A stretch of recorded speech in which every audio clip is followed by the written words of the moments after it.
Mayo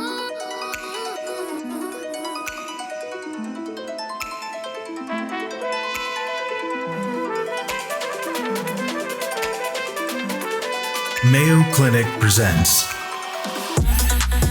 the Always On EM podcast, hosted by Alex Finch and Venk Bellamconda.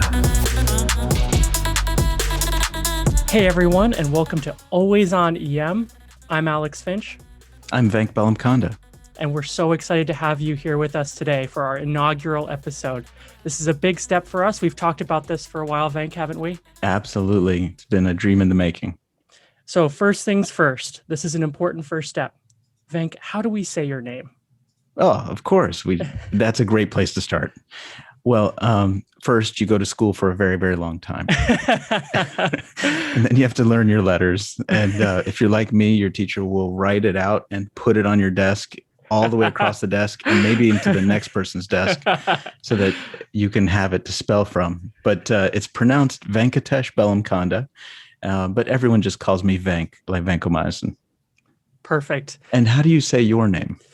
So it took less practice, but I'm just Alex Finch. Not Venk, just. Venk, where are you from? Yeah, I grew up in rural Ohio, just outside Lexington, Ohio. And I like to joke there was one traffic light in Lexington.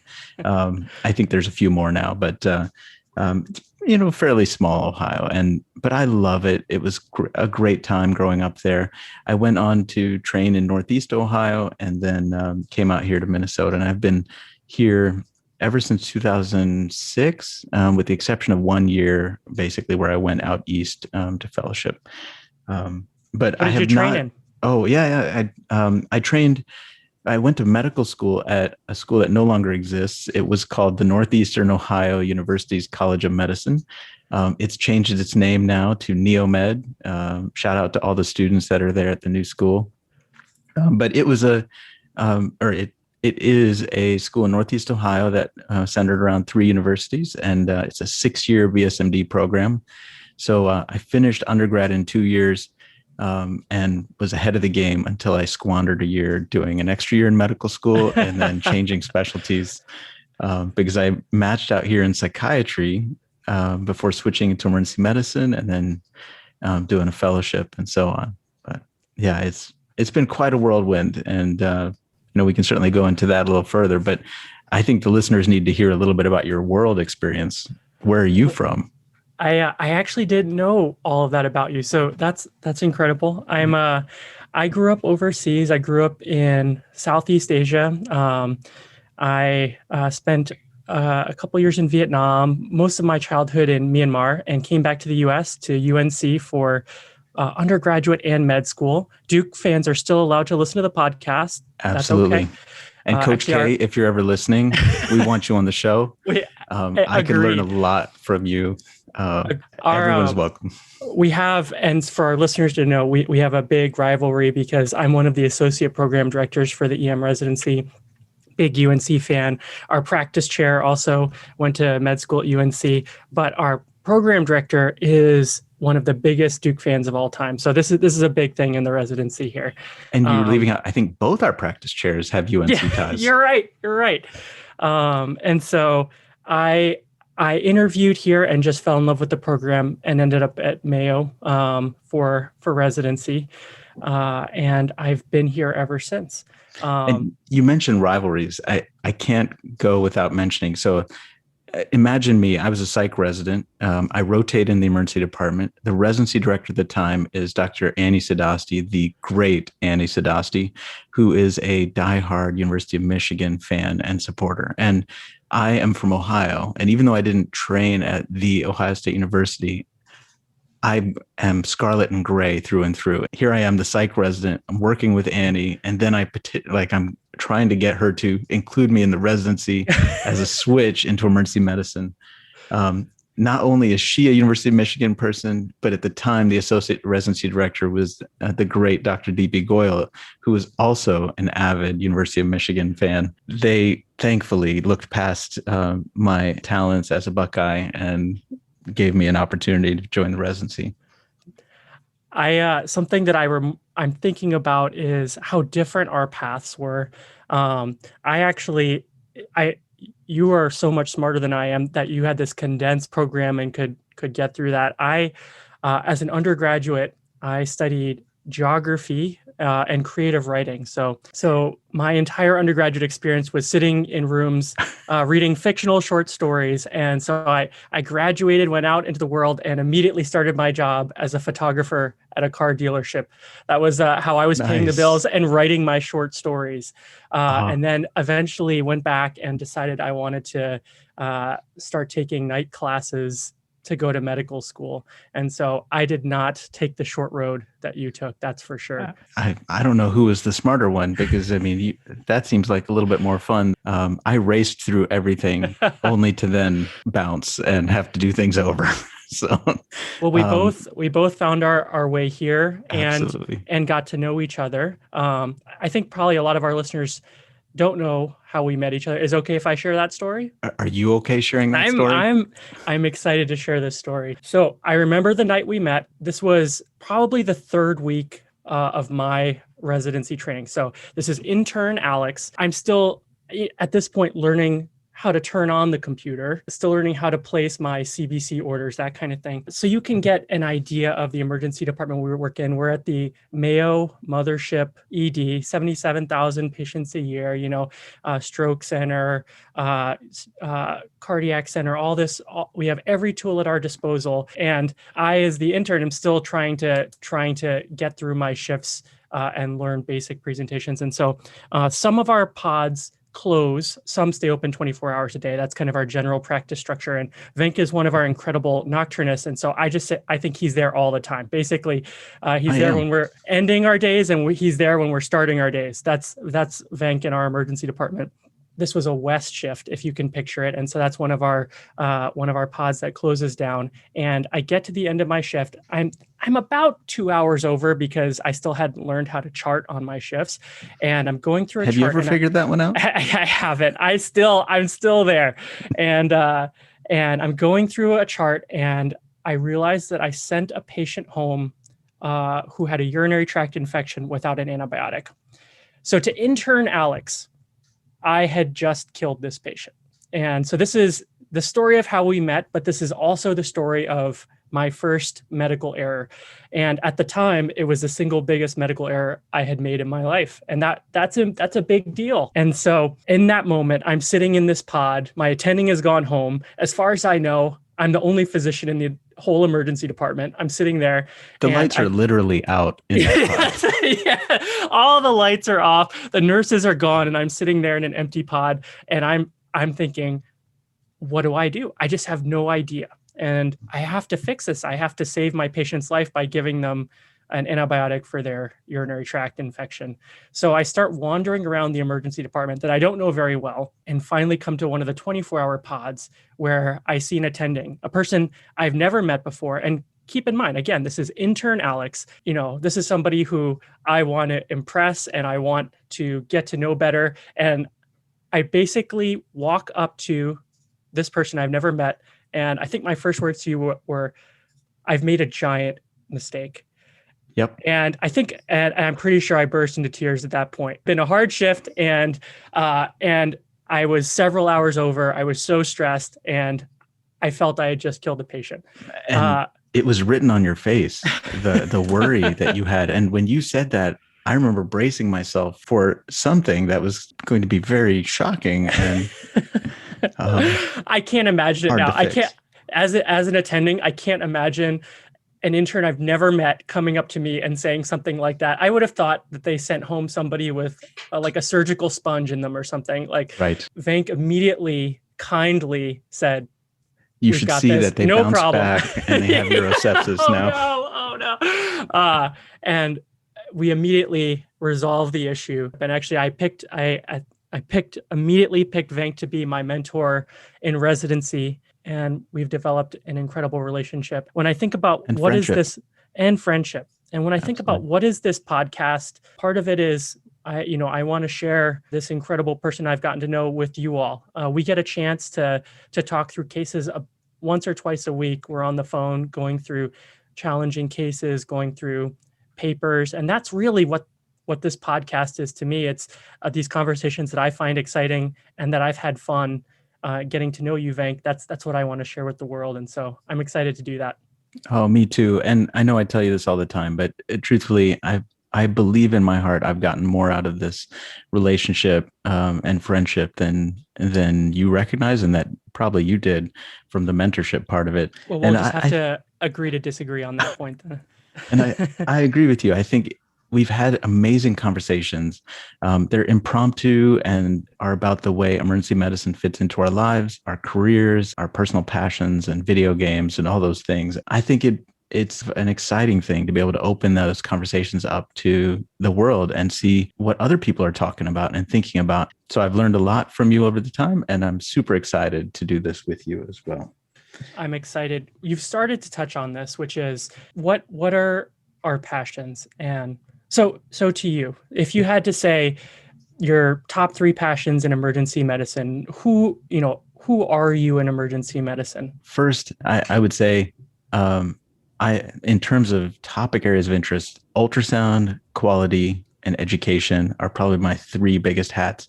But I feel like I'm leaving out a child and not showing love to well-being, and so I'm going to demand a 4th one. And so, I think those 4 have come in and out of focus of my attention in my career at different times. And so I finished residency and did an ultrasound fellowship at George Washington University.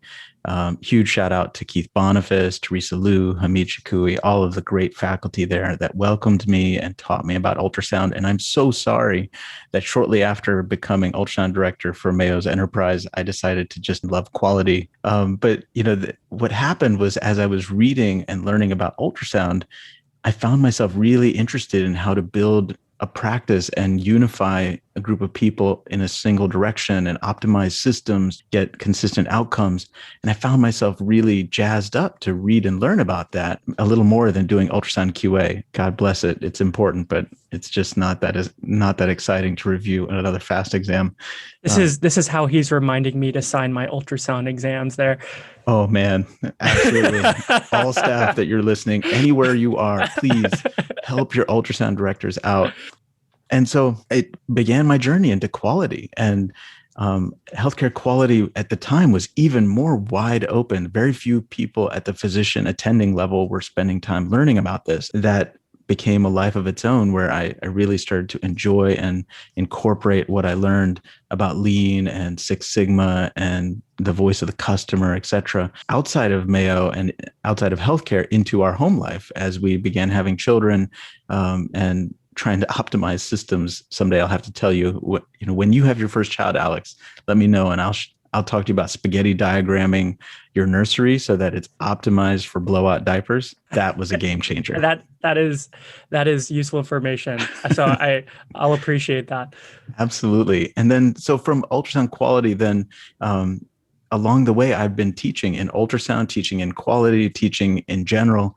And then it was kind of a natural step from there to become chair of education for our department. And I'm blessed that the department gave me that opportunity. And along the way, unfortunately, I've had times where my passion and love for the specialty and for being a physician was lower, and other times where it was higher. In fact, if I'm being honest, that time you came up to see me, it was one of the times where I felt the most burnt out in my career. And I'm glad I handled it pretty well to create a wonderful, lasting relationship that fostered an interest in trying to find a way to have balance in my life that is sustainable and creates joy both at work and at home. And so well-being is now my 4th love in the clinical space. What about you, Alex? You have quite the journey as well, a little bit different. Thinking through my passions in emergency medicine, first has to be education. I like to think I finished residency, but I'm still working for Venk. He's our education chair. I'm one of the associate program directors. And so both education as one, number 2 is the residency. Being able to be a part of the growth of the residents is what gets me out of bed in the morning. And it's a joy to help further our specialty. So that's that is so important to me. In terms of academic interests, I think the thing that I'm most excited about, and I'm sure you're going to be hearing a lot about, is ECMO. Absolutely. Working on our ECMO process for ECPR, developing the process further. That is the area of clinical medicine that gets me so excited. I'm scared to even bring it up because I'm worried I'm about to launch into this 20-minute talk about new applications for ECMO. So that's to Dimitri, if you're out there listening to this, you are like this man's hero. His name is actually tattooed on my arm here, but we'll get to that in another episode.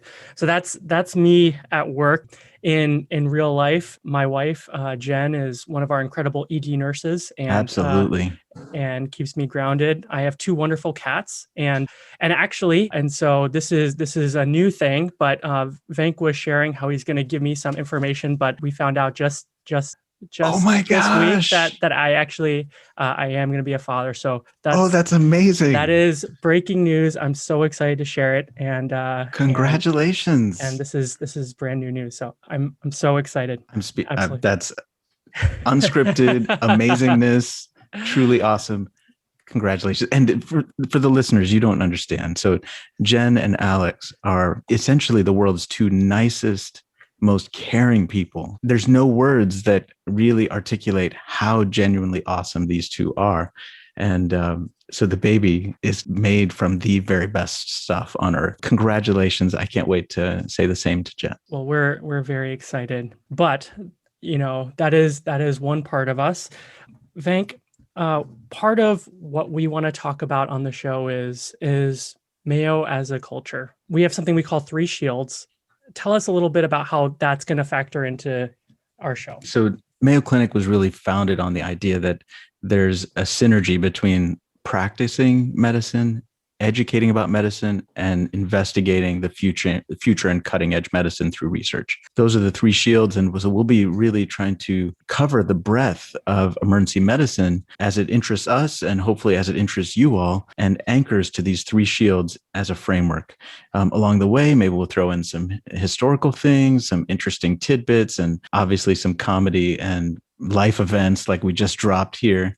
Still kind of quivering about that along the way. But, that 3 shield framework really is a foundational concept for those of us who work at Mayo. And so we'll be applying that in the way we talk about emergency medicine. But I don't think we want this just to be about Mayo Clinic. Do you want to talk a little bit about how we plan to incorporate the national scene and international scene of emergency medicine?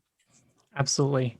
Our goal is to have a roundtable talk about things that we're passionate about. From a research point of view, I'm really hoping that we're going to be able to get some thought leaders on the show and have some of our research folks go through some of these papers all together to hear the story behind the studies that changed the practice of emergency medicine, and to go through both the published aspects as well as how does a researcher look at the same paper and how does it change their practice compared with my practice? So I think from a research shield point of view, we're gonna give you some great stories to change your practice on. From a practice point of view, I'm hoping we're gonna be able to tell you a little bit about some of the fun things we do at Mayo, and then invite people from all across the country who are doing things differently than the way you do things in your shop. Dimitri, again, if you're out there, he's thinking of you as he's talking about this. That's what this is all about. That's what this is about. I want us to be doing mobile ECMO in front of the hospital, and that's where this is going. But we're here to share a little bit of our Mayo family, but our goal is to talk about emergency medicine in the United States and beyond. I'm hoping to get some incredible thought leaders from across the world. And Rochester is pretty different than many, many other places. It's a town of about 100,000 people. Most everyone has some tie or is related to someone with a tie who works at the hospital. And so it's a very unusual environment for us to live our lives and practice in the middle of cornfields. Can you talk a little bit about our patients?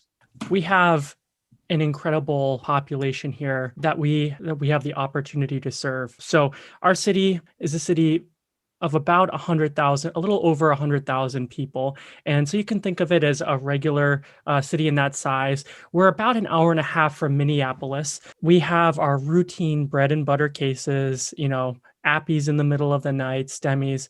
But additionally, we have people fly in from all over the world and come to Mayo for assessment of very rare illnesses. And it is a gift to be able to serve these patient Absolutely. populations, because I feel that we really get to learn a lot about rare diseases also. And in that way, when I think about what's cool about Mayo, it's partially that incredible patients come from all over the world, but also incredible physicians, people who devote their lives to these rare diseases, also come to Mayo to develop our practices. And so I think we kind of get to see all of those aspects. I think another thing is Mayo has a health system, and I actually practice in the health system. So I split my time between Rochester and some of our smaller campuses. And so I think we have the opportunity to talk about some of those differences. Also, I also practice in our I-95 corridor, so Austin and Albert Lee. So if you can, picture the differences between a 77,000 patient ED that's a stroke center, and then you picture some place like Albert Lee. I think we have 9 beds. There's no inpatient beds. When I'm practicing out there, I get one of these cases. I can think about some of the cases that have really made me sweat, preterm deliveries, that kind of thing, where you don't have OB in the hospital. Working through those cases there is very different than Absolutely. being here in Rochester. And all of this is within an hour and a half of radius from the same place. And so I think that practicing here gives us an opportunity to share a variety of perspectives that I think you're going to really enjoy in listening to the show. I'm just reflecting. When I was an intern, I met this patient in our ED in Rochester who had leopard syndrome. This guy was so kind about inviting me to understand what it was like to live with leopard syndrome, not just all the things that were different about his body, but then how it's impacted his ability to progress in relationships and in his job. And that's the kind of thing that amidst the common emergencies, so the ankle sprains and the chest pain and appies, having that peppered in, that opportunity to meet people who live with something that's very unusual or hard to imagine, it's just one of the great joys of working here. I agree. Yeah. We're moving on to an important question. Part of this is I want everyone to learn more about us in every episode. And so, Venk, you have to sing a karaoke song. What song do you pick? The Wheels on the Bus. The Wheels on the Bus. Is that okay? People know the word. What? The Ohio State University alma mater. I can sing that. You immediately identify friend or foe in the audience. That's what it's about. That's what it's about. I get it. I'm worried we might have too many listeners if we include the people in Michigan. So I'm trying to just let them know right now where they will stand on the podcast. It's all about identifying your allies early. I like that. Absolutely. Okay. Absolutely. Okay. All right. You heard it here first. Venk Bellamkonda. If you're ever at a karaoke bar, just fire up Wheels on the Bus. Yes. He'll be on stage. The Always On EM podcast, hosted by Alex Finch and Venk Bellamkonda.